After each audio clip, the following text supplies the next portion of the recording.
Hello, my name is Kristen Keeker. I will be sharing with you a brief presentation on anorexia nervosa. We will review the definition and the characteristics of someone who suffers from anorexia. We will also review the etiology and the prevalence of the disorder, the impacts that it has on families and instruction, and how to create a safe and relaxing classroom environment.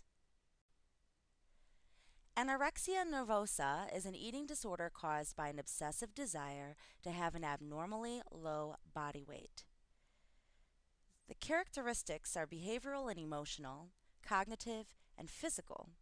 Behavioral and emotional characteristics have to do with preoccupation with food, refusal to eat, denial of hunger, fear of gaining weight, and lying about how much food has been eaten.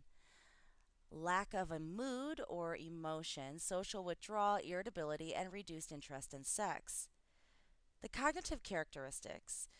Individuals with anorexia use food intake as a sign of control and are able to escape negative feelings about themselves.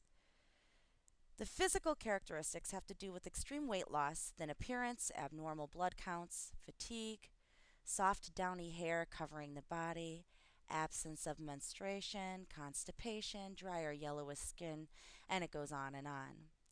Academic characteristics are harder to determine. Students that suffer from anorexia nervosa don't necessarily show any academic characteristics. The prevalence has to do with age, gender, and culture. Anorexia is typically seen in individuals around the age of 17, although it can affect all ages. The gender, it's most common in women, although for every 10 females, 1 male suffers from anorexia. Culturally, anorexia nervosa was more prevalent in Caucasian upper socioeconomic groups, although the African American community is beginning to place more value on thinness. The etiology of anorexia nervosa has to do with biogenetic, environmental, and functional. Biogenetic. Although anorexia and bulimia tend to run in families, it's not clear which genes are involved. Environmentally, emotional and psychological factors contribute to anorexia. Obsessive compulsive behavior makes it easy for individuals to continue starving oneself despite feeling hungry. Functionally, the addictive behavior of anorexia is worse under physical or psychological stress. Anxiety or depression plays a large role in eating disorders. Anorexia nervosa has a large impact on families and on instruction. When it comes to families having loved ones that suffer from anorexia nervosa, early intervention is important. Families should seek help immediately. Professional treatment along with these other steps should be followed. Stick to your treatment plan. Don't skip therapy sessions and try not to stray from meal plans, even if they make you feel uncomfortable. Talk to your doctor about appropriate vitamin and mineral supplements. Don't isolate yourself from caring family members and friends who want to see you get healthy. Resist urges to weigh yourself or check yourself in the mirror frequently. These may do nothing but fuel your drive to maintain unhealthy habits. Impact on instruction. As an educator, it's important to reduce stress for those with eating disabilities. Creating an environment where students have a lot of time to finish tasks, encourage development of other interests, show support and patience with the student, and promote research with the student and their family to investigate coping strategies would be most helpful. The classroom environment.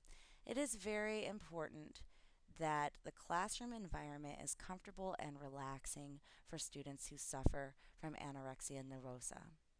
Use differentiated instruction in your classroom.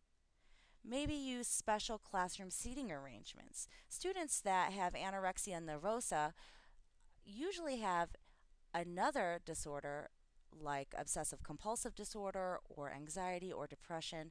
So create a seating arrangement in your classroom that's comfortable for the students. Have open discussions about the different disabilities that each student has. Display positive body image, positive self esteem. Be organized. Create a safe list of people in the school so if students have a problem, they know that they can go and talk to the people on this list. Express sympathy and understanding towards each other. Discuss the repercussions of bullying or teasing. And again, extend time on assignments. Students that feel anxiety tend to stress about something not getting done in time. If you extend the time on an assignment, you will lower the stress levels. I just shared with you the definition, characteristics, prevalence, and etiology of anorexia nervosa, along with the impact it has on families and instruction. I also shared how to create a classroom environment that's accommodating for the students with disabilities. I hope you found this presentation to be informative, and I thank you for your time.